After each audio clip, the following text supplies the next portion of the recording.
എരിയും സ്നേഹാർദ്രമാമെൻ്റെ ജീവിതത്തിൻ്റെ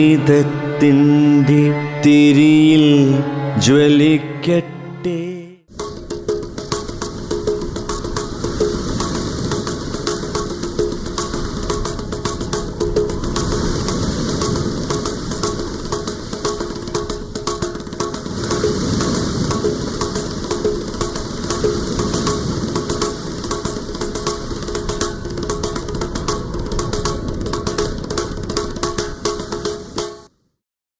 ആയിരത്തി 1967 NSDയിലെ നാടക പഠനം 1ാം റാങ്കോടെ പാസ്സായ കുമാരവർമ്മ ഒരു കൊല്ലം അവിടെ തന്നെ റിപ്പർട്ടറിയിൽ ജോലി നോക്കിയ ശേഷം കേരളത്തിലേക്ക് മടങ്ങി. കേരളത്തിലെ അരങ്ങിന് പുതിയ വെളിച്ചം പകരുവാൻ കഴിഞ്ഞ നാടകക്കളരി പ്രസ്ഥാനവുമായി ബന്ധപ്പെട്ടാണ് കുമാരവർമ്മ പിന്നീട് കേരളത്തിൽ പ്രവർത്തിച്ചത്. നാഷണൽ സ്കൂൾ ഓഫ് ഡ്രാമയിൽ കുമാരവർമ്മയുടെ സഹപാഠിയായിരുന്ന S. രാമാനുജവും കേരളത്തിലെ നാടകക്കളരി പ്രസ്ഥാനവുമായി ബന്ധപ്പെട്ട് പ്രവർത്തിച്ചിരുന്നു. 1967 ശാസ്താംകോട്ട ദേവസ്വം ബോർഡ് കോളേജിൽ വെച്ച് സംഘടിപ്പിക്കപ്പെട്ട ആദ്യത്തെ നാടകക്കളരി മലയാളത്തിലെ ആധുനിക നാടകവേദിയുടെ ഉയർത്തെഴുന്നേൽപ്പിന് കാരണമായി. എല്ലാ കളരികളുടെയും ക്യാമ്പ് ഡയറക്ടർ CN ശ്രീകണ്ഠൻ നായരായിരുന്നു. ആധുനിക മലയാള നാടകവേദിയുടെ പ്രയോക്താക്കളിൽ മുൻപന്തിയിൽ നിന്ന് G. Sankara Pillai, K. Ayyappa Panicker, MV ദേവൻ, PK Venukuttan Nair, S. Ramanujam, G. Aravindan എന്നിവരായിരുന്നു കളരിയുടെ പ്രധാന സംഘാടകർ. ആ കാലയളവിൽ രൂപപ്പെട്ടതാണ് നാടകക്കളരി പ്രസ്ഥാനത്തിൻ്റെ ആശയങ്ങൾ. അരങ്ങ് എന്ന കലയുടെ പൊരുൾ തേടിയുള്ള ഒരു യാത്രയായിട്ടാണ് കുമാരവർമ്മ നാടകക്കളരി പ്രസ്ഥാനത്തെ കാണുന്നത്. അരങ്ങിലെ കലകളെല്ലാം ഒരു സംയോജിത കലയാണ്. അതിന് വിവിധ ഘടകങ്ങളുണ്ട്. സഫലമായ നാടക അവതരണത്തിന് ആ ഘടകങ്ങളെക്കുറിച്ച് താത്വികവും പ്രായോഗികവുമായ നല്ല പരിജ്ഞാനം ആവശ്യമാണ്. അഭിനയം, സംവിധാനം, രംഗവിധാനം, പ്രകാശവിധാനം, ചമയം തുടങ്ങിയ ഘടകങ്ങളെക്കുറിച്ച് നല്ല പരിജ്ഞാനമുള്ള നാടക പ്രവർത്തകരെ വാർത്തെടുക്കുവാനുള്ള പരിശ്രമമായിട്ട് വേണം നാടകക്കളരി പ്രസ്ഥാനത്തെ മനസ്സിലാക്കാനെന്നും കുമാരവർമ്മയ്ക്ക് ബോധ്യമുണ്ടായിരുന്നു. കേരളത്തിൽ 60കളുടെ മധ്യത്തിൽ നാം വിട്ടതും 70കളിൽ അരങ്ങിലെത്തിയതുമാണ് തനത് നാടകവേദി പ്രസ്ഥാനം. പാശ്ചാത്യ നാടക സമ്പ്രദായത്തിൽ നിന്ന് വ്യതിചലിച്ച് കേരളത്തിൻ്റെ പാരമ്പര്യ സാംസ്കാരിക മൂല്യങ്ങളെ സ്വാംശീകരിച്ചുകൊണ്ടുള്ള പരീക്ഷണങ്ങളാണ് തനത് നാടകങ്ങളിൽ അവതരിപ്പിക്കപ്പെട്ടത്. പ്രശസ്ത കവിയും ചിന്തകനുമായ M. ഗോവിന്ദനാണ് കേരളത്തിലെ രംഗകലാ പാരമ്പര്യങ്ങൾക്കനുസൃതമായ ഒരു നാടകവേദി ഉണ്ടാകേണ്ടതിൻ്റെ ആവശ്യം ചൂണ്ടിക്കാണിച്ചത്. CN ശ്രീകണ്ഠൻ നായർ ആ നിർദ്ദേശത്തെ പിന്താങ്ങുകയും തനത് നാടകവേദി എന്ന പേര് നിർദ്ദേശിക്കുകയും ചെയ്തു. രാമായണ കഥകളെ ഘനഗംഭീരമായ നാടകങ്ങളായി രചനയിലൂടെ അവതരിപ്പിക്കാൻ CN ശ്രീകണ്ഠൻ നായർക്ക് കഴിഞ്ഞു. ആധുനിക മലയാള നാടക രചനയിൽ കനപ്പെട്ട സംഭാവനകൾ നൽകിയ നാടകകൃത്താണ് CN. കേരളത്തിലെ തനത് നാടക സങ്കല്പത്തിൻ്റെ തുടക്കം 1967 CN എഴുതിയ കലിയിൽ നിന്നാണെന്ന് പറയപ്പെടുന്നു. മലയാളത്തിലെ കാവ്യ നാടകങ്ങളുടെ ആദ്യകാല രചനകളായി വേണം കാവാലത്തിൻ്റെ സാക്ഷിയും G. ശങ്കരപിള്ളയുടെ കിരാതവും പരിഗണിക്കേണ്ടത്. തനത് ശൈലീകൃതങ്ങളായ അവതരണങ്ങളായിരുന്നു കുമാരവർമ്മ സംവിധാനം ചെയ്ത കാവാലത്തിൻ്റെ ദൈവത്താറും രാമാനുജം സംവിധാനം ചെയ്ത G. ശങ്കരപിള്ളയുടെ കറുത്ത ദൈവത്തെ തേടിയും. തനത് നാടകങ്ങളെക്കുറിച്ച് പരാമർശിക്കുമ്പോൾ മറക്കാനാകാത്ത പേരാണ് പിന്നീട് ചലച്ചിത്ര സംവിധായകനായി പ്രശസ്തനായ G. അരവിന്ദൻ്റേത്. CN ശ്രീകണ്ഠൻ നായരുടെ കലി 1968 കാവാലത്തിൻ്റെ അവനവൻ കടമ്പ 1975 സംവിധാനം ചെയ്ത് രംഗത്ത് അവതരിപ്പിച്ചത് G. അരവിന്ദനാണ്. 1967 കോട്ടയത്ത് അരങ്ങേറിയ ആദ്യ സംരംഭം കലിയെ കാണികൾ കൂകി വിളിച്ചപ്പോൾ രണ്ടാമത്തെ സംവിധാന സംരംഭമായ അവനവൻ കടമ്പയെ പ്രേക്ഷകർ ആർപ്പ് വിളിച്ചാഘോഷിച്ചു. ആലപ്പുഴയിൽ കാവാലം നാരായണപ്പണിക്കർ രൂപം നൽകിയ കൂത്തമ്പലം എന്ന നാടക സംഘത്തിനു വേണ്ടി കാവാലം രചിച്ച ആദ്യകാല നാടകങ്ങളെല്ലാം കുമാരവർമ്മയാണ് സംവിധാനം ചെയ്തത്. 1968 സാക്ഷി, 69 തിരുവാഴ്ത്താൻ, 70 ജാബാല സത്യകാമൻ, 1972 എനിക്ക് ശേഷം എന്നിവയും പിന്നീട് കാവാലത്തിൻ്റെ തന്നെ രണ്ടാമത്തെ നാടക സംഘമായ തിരുവരങ്ങിനു വേണ്ടി 1973 ദൈവത്താറും 77 ഒറ്റയാനും സംവിധാനം ചെയ്തു. കാവാലത്തിൻ്റെ നാടകങ്ങൾ ആദ്യമായി സംവിധാനം ചെയ്ത് രംഗത്ത് അവതരിപ്പിച്ചത് കുമാരവർമ്മയാണ്. ഈ നാടകങ്ങളിൽ ദൈവത്താറിൽ കാലൻ കണിയാനായി നെടുമുടി വേണുവും, എനിക്ക് ശേഷം എന്ന നാടകത്തിൽ ചലച്ചിത്ര സംവിധായകൻ ഫാസിലും, ഒറ്റയാനിൽ പഴയകാല നടൻ ജഗന്നാഥനുമാണ് പ്രധാന വേഷങ്ങൾ അഭിനയിച്ചത്. അക്കാലത്ത് കാവാലം നാരായണ പണിക്കർ കവി, നാടകകൃത്ത്, നാടക സംഘാടകൻ എന്നീ നിലകളിലാണ് കൂടുതൽ അറിയപ്പെട്ടിരുന്നത്. 1978 സംസ്കൃത നാടകമായ മധ്യമവ്യായോഗത്തിൻ്റെ അവതരണത്തിലൂടെയാണ് കാവാലം കൃതഹസ്തനായ ഒരു സംവിധായകനായി മാറുന്നത്. Professor G Sankara Pillai, CN Sreekantan Nair, Kavalam Narayana Panicker മുതലായവരുടെ നാടകങ്ങൾ അന്ന് ഞാൻ സംവിധാനം ചെയ്യുകയുണ്ടായി. അന്ന് തനത് എന്ന പേര് വന്നു കഴിഞ്ഞിരുന്നില്ല. ആ നാടകങ്ങളെയെല്ലാം കാവ്യ നാടകങ്ങൾ എന്നാണ് വിളിച്ചിരുന്നത്. സാക്ഷിയായിരുന്നു അദ്ദേഹത്തിന് ആദ്യം എഴുതിയ കാവ്യനാടകം എന്നാണ് എനിക്ക് തോന്നുന്നത്. അതിനു മുമ്പ് അദ്ദേഹം ഒരുപാട് ബാലകളും നൃത്തനാടകങ്ങളും ഒക്കെ എഴുതിയിരുന്നു. പക്ഷേ ഒരു കാവ്യ നാടകം ആദ്യമായിട്ട് അദ്ദേഹത്തിൻ്റെ വരുന്നത് സാക്ഷിയാണ്. അദ്ദേഹം എന്നോട് ആവശ്യപ്പെട്ടു ആ നാടകം ചെയ്യാമോ എന്ന്. ഞാൻ ഏറ്റെടുത്തു. അതിന് അദ്ദേഹത്തിൻ്റെ കൂട്ടത്തിൽ ശ്രീ ഡോക്ടർ അയ്യപ്പ പണിക്കരും ഉണ്ടായിരുന്നു. അതുവരെ രണ്ടുപേരും എൻ്റെ വീട്ടിൽ വന്നിട്ട് എന്നോട് ചോദിച്ചു ഈ സാക്ഷി എന്ന് പറയുന്ന നാടകം ചെയ്യാമോ എന്ന്. അങ്ങനെ ഞാൻ സാക്ഷി ചെയ്തു. ശ്രീ കാവാലം നാരായണ പണിക്കരുടെ ആദ്യകാല 5 നാടകങ്ങൾ, സാക്ഷി, തിരുവാഴ്ത്താൻ, ജപാല സത്യകാമൻ, ഭഗവതജുഗം, എനിക്ക് ശേഷം, അത് കഴിഞ്ഞ് ദൈവത്താർ, ഇങ്ങനെ ഈ നാടകങ്ങളെല്ലാം ആദ്യമായിട്ട് സ്റ്റേജിൽ സംവിധാനം ചെയ്ത് അവതരിപ്പിക്കുന്നത് ഞാനാണ്. ദൈവത്താർ വളരെയധികം വലിയൊരു വിജയമായിരുന്നു.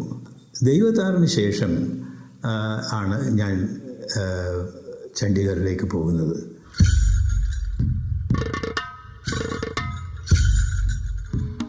സംസ്കൃത നാടകങ്ങൾക്ക് രംഗാവതരണ ശൈലി കണ്ടെത്താനായിരുന്നു കുമാരവർമ്മയുടെ അന്നത്തെ മറ്റൊരു ശ്രമം. അതിൻ്റെ ഭാഗമായി 1971 കേരള സംഗീത നാടക അക്കാദമി ഒരു ഗ്രാൻഡ് അനുവദിച്ചു. ഇതിനായി കാവാലം നാരായണ പണിക്കർ മലയാളത്തിലേക്ക് പരിഭാഷപ്പെടുത്തിയ ബോധായനൻ്റെ ഭഗവത് അജ്ജുകം എന്ന സംസ്കൃത പ്രഹസനം കുമാരവർമ്മ സംവിധാനം ചെയ്തു. കഥകളി, ഭരതനാട്യം എന്നീ കലാരൂപങ്ങളിൽ അഭ്യാസം സിദ്ധിച്ച കലാകാരന്മാരെ ഉൾപ്പെടുത്തിക്കൊണ്ടാണ് ആ നാടകം അവതരിപ്പിച്ചത്.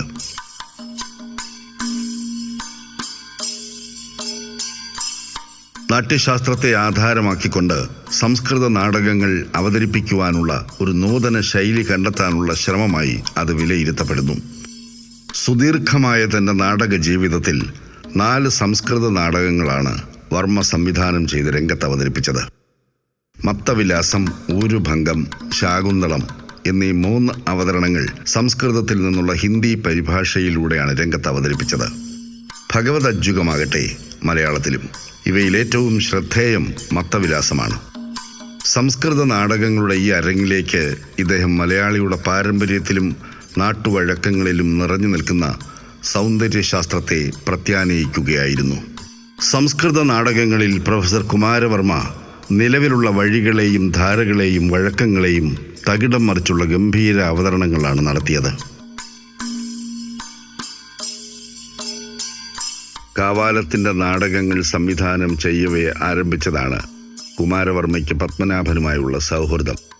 വർമ്മയുടെ പ്രമുഖ നാടകങ്ങളായ ഭഗവതജ്ജുകം, മത്തവിലാസം, ഊരുഭംഗം, ശാകുന്തളം, ഒരു ദളിത് യുവതിയുടെ കഥനകഥ, വാറൻ ഹേസ്റ്റിങ്സ് കാ സാണ്ട് എന്നീ നാടകങ്ങളുടെ സംഗീതം നിർവഹിച്ചത് കാവാലം പത്മനാഭനാണ്. ശ്രീ കുമാരവർമ്മയെ ഞാൻ പരിചയപ്പെടുന്നത് 68 കേരളത്തിൽ വെച്ച്. അദ്ദേഹം സ്കൂൾ ഓഫ് ഡ്രാമയിൽ നിന്ന് പഠനം പൂർത്തിയാക്കിയ സമയം. അന്ന് ശ്രീ കാവാലം നാരായണ പണിക്കർ രചിച്ച സാക്ഷി, തിരുവാഴ്ത്താൻ തുടങ്ങിയ കാവ്യനാടകങ്ങൾ അദ്ദേഹം സംവിധാനം ചെയ്തു. അത് വളരെ ഒരു പുതിയ അനുഭവമായിരുന്നു. നാടൻ ശീലുകളും നാടൻ കലാരൂപങ്ങളിൽ നിന്നെടുത്ത നൃത്താംശങ്ങളുമെല്ലാം കൂട്ടിയിണക്കിയ ഒരു കാവ്യനാടക സമ്പ്രദായം. അത് കഴിഞ്ഞ് അദ്ദേഹം ദൈവത്താർ തുടങ്ങിയ നാടകങ്ങൾ സംവിധാനം ചെയ്തെങ്കിലും 71 സംഗീത നാടക അക്കാദമിക്ക് വേണ്ടി, കേരള സംഗീത നാടക അക്കാദമിക്ക് വേണ്ടി ഭഗവതജുഗം നാടകം മലയാളത്തിൽ ചെയ്തു. അന്ന് ഞാൻ അദ്ദേഹത്തിൻ്റെ അസിസ്റ്റൻറ്റും കൂടിയായിരുന്നു എന്നുള്ളത് വളരെ രസകരമായ ഒരു സംഭവമാണ്.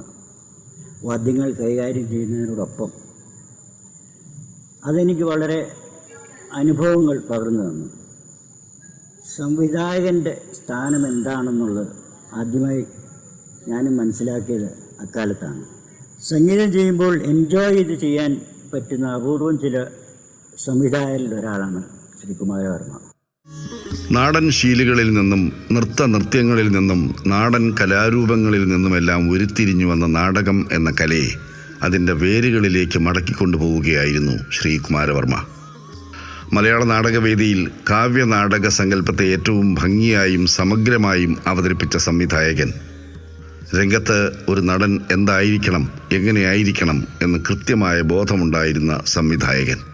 കേരളത്തിൽ നാടകത്തെക്കുറിച്ച് സമഗ്രമായി പഠിക്കുവാനുള്ള ആദ്യത്തെ നാടകവേദിയും അവർക്ക് മാർഗദർശിയായി നിലകൊള്ളുകയും ചെയ്ത ആദ്യ സംഘടനയാണ് തിരുവനന്തപുരം കേന്ദ്രമാക്കി ആരംഭിച്ച സുവർണരേഖ. ജി ശങ്കരപ്പിള്ളയുടെ ബന്ദി എന്ന നാടകം ആദ്യമായി സംവിധാനം ചെയ്ത് 1968 അരങ്ങിലെത്തിക്കുന്നത് കുമാരവർമ്മയാണ്. സുവർണരേഖയുടെ ആദ്യത്തെ നാടക അവതരണവും ബന്ദിയായിരുന്നു. പലതുകൊണ്ടും അരങ്ങിനെ വിസ്മയിപ്പിച്ച ഏറെ വ്യത്യസ്തമായ അവതരണമായിരുന്നു അത്. നാടകക്കളരി പ്രസിദ്ധീകരണമായ അരങ്ങ് 68 മലയാളത്തിലെ കൃതഹസ്തനായ നാടകകൃത്ത് CN ശ്രീകണ്ഠൻ നായർ ബന്ദിയുടെ അവതരണത്തെപ്പറ്റി ഇങ്ങനെയാണ് രേഖപ്പെടുത്തിയിരിക്കുന്നത്. 1968 കുമാരവർമ്മ സംവിധാനം ചെയ്യുകയും PK വേണുകുട്ടൻ നായർ, രാജൻ, ഗോപി തുടങ്ങിയവർ അഭിനയിക്കുകയും ചെയ്ത ബന്ദി മലയാള നാടക ചരിത്രത്തിൽ ഒരു പുതിയ ഘട്ടത്തെ കുറിക്കുന്നു. പരിമിതമായ ക്രിയകളാൽ നിയന്ത്രിക്കപ്പെട്ടിരുന്നെങ്കിലും കുമാരവർമ്മ ഒരു പടി കൂടി കടന്ന് മലയാള നാടകവേദിയിൽ പാശ്ചാത്യ ശീലക്രമങ്ങൾ പൂർണ്ണമായി പ്രതിഷ്ഠിച്ചു. അതോടെ സുവർണരേഖയും മലയാള നാടകവേദിയും ഉയർത്തപ്പെടുകയാണ് ചെയ്തത്. ബന്ദി സൃഷ്ടിച്ച ഓളങ്ങളെ തുടർന്ന് സുവർണരേഖയുടെ രണ്ടാമത്തെ നാടകമായ CN ശ്രീകണ്ഠൻ നായരുടെ സാകേതവും 1969 കുമാരവർമ്മ തന്നെയാണ് സംവിധാനം ചെയ്തത്. MV ദേവനായിരുന്നു ഈ നാടകത്തിൻ്റെ രംഗസംവിധാനവും വസ്ത്രാലങ്കാരവും നിർവഹിച്ചത്. മലയാള നാടകവേദിക്കും ഭാരതീയ നാടകവേദിക്കും അതുല്യമായ നിസ്തുലമായ സംഭാവനകൾ നൽകിയ പ്രതിഭയാണ് കുമാരവർമ്മ. അദ്ദേഹത്തിൻ്റെ ഏറ്റവും ശ്രദ്ധേയമായ ഒരു സംവിധാനം എന്ന് പറയുന്നത് പ്രൊഫസർ G ശങ്കരപ്പിള്ളയുടെ ബന്ദി എന്ന നാടകത്തെ എറണാകുളത്ത് വെച്ച് അദ്ദേഹം ഒരു പ്രത്യേക രീതിയിൽ അലിഗറിക്കലായ ആ ഡ്രാമയെ അപൂർവമായ ചാരുതയോടുകൂടി സംവിധാനം ചെയ്തതാണ്. ഒരു നാടകാവബോധത്തെപ്പറ്റി ഏറ്റവും വലിയ സങ്കല്പങ്ങളുള്ള ലക്ഷ്യങ്ങളുള്ള കുറേ പേർ ചേർന്ന് നടത്തിയ നാടകക്കളരിയിലും സജീവമായി കുമാരവർമ്മ പ്രവർത്തിച്ചു. കാവാലത്തിൻ്റെ സാക്ഷി അദ്ദേഹം സംവിധാനം ചെയ്ത് കാണാനും എനിക്ക് അവസരമുണ്ടായിട്ടുണ്ട്.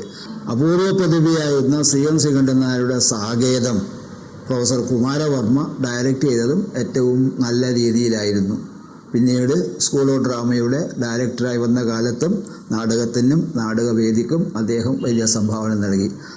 ടെക്സ്റ്റിനെ പറ്റിയുള്ള ബോധം, തിയേറ്ററിനെ പറ്റിയുള്ള ബോധം, അനേകം പ്രതിഭകളെ വളർത്തിയെടുക്കാനുള്ള കഴിവ്, ഉദാത്തവും ഉന്നതവുമായ രീതിയിലുള്ള കുലീനവുമായ പെരുമാറ്റം, ഈ രീതിയിലെല്ലാം നാടകത്തെക്കുറിച്ച്, ലോകനാടകത്തെക്കുറിച്ച്, ലോകനാടകവേദിയെക്കുറിച്ച് വലിയ സങ്കല്പങ്ങളും ലക്ഷ്യങ്ങളും ഉണ്ടാവുകയും അവയെ പ്രാവർത്തികമാക്കാൻ വേണ്ടി നിരന്തരമായ സാധനയിൽ ഏർപ്പെടുന്ന ഒരു ശ്രദ്ധേയമായ വ്യക്തിത്വമാണ് പ്രൊഫസർ G കുമാരവർമ്മ.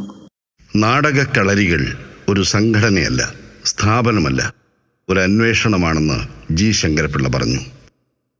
നാടകവേദിക്ക് വേണ്ടി സ്വയം സമർപ്പിത ജീവിതം നയിച്ച G ശങ്കരപ്പിള്ളയുമായി കുമാരവർമ്മ കൂടുതൽ അടുക്കുന്നത് അക്കാലത്താണ്. നാടകവേദിയിലെ സൂക്ഷ്മ ചലനങ്ങളിൽ വരെ ശ്രദ്ധാലുവായിരുന്ന G ശങ്കരപ്പിള്ളയുടെ എണ്ണം പറഞ്ഞ ആദ്യകാല നാടകങ്ങളിൽ ബന്ദി, കഴുകന്മാർ എന്നിവ സംവിധാനം ചെയ്ത് കുമാരവർമ്മ ആ സൗഹൃദത്തെ ഊട്ടിയുറപ്പിച്ചു.